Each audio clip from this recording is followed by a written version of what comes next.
Well, at Two Counties, we are constantly trying to upskill all the guys that work for us. We've got 2 apprentices at the moment, and they are going to college a couple of days a week, and then they're on site with us. We've got a bricklayer apprentice and a carpenter apprentice. I did ask them what they were doing in college in relation to whether they were doing any like digital modules.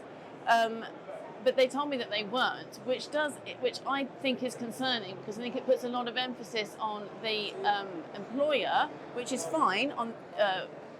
It puts emphasis on the employer to make sure that they are digitally skilled and being upskilled. I think that this is something that the framework that I've just been discussing on the panel needs to consider, because one of the recommendations is that it is pushed out to government and education and training organisations, and it definitely needs to be, because even if you are coming into the sector as a trade, you still need to have digital competency and awareness. So I'd like to see more going on in the West Midlands than I think currently is.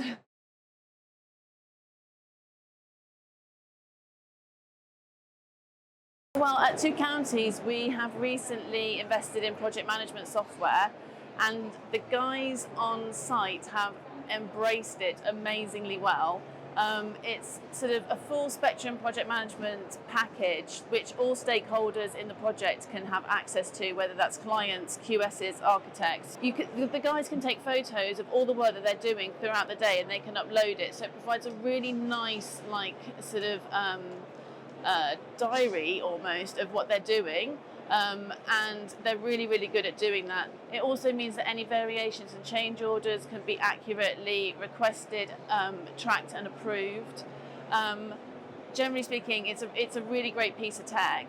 It's definitely something that we're still learning. I would say that we have got quite a journey to go with it, but we've embraced it completely within the business. And the best thing about it, I think, other than the client portal, is the fact that the guys on site are using it fantastically. So they are really competent, and they're probably more digitally aware with it than I am.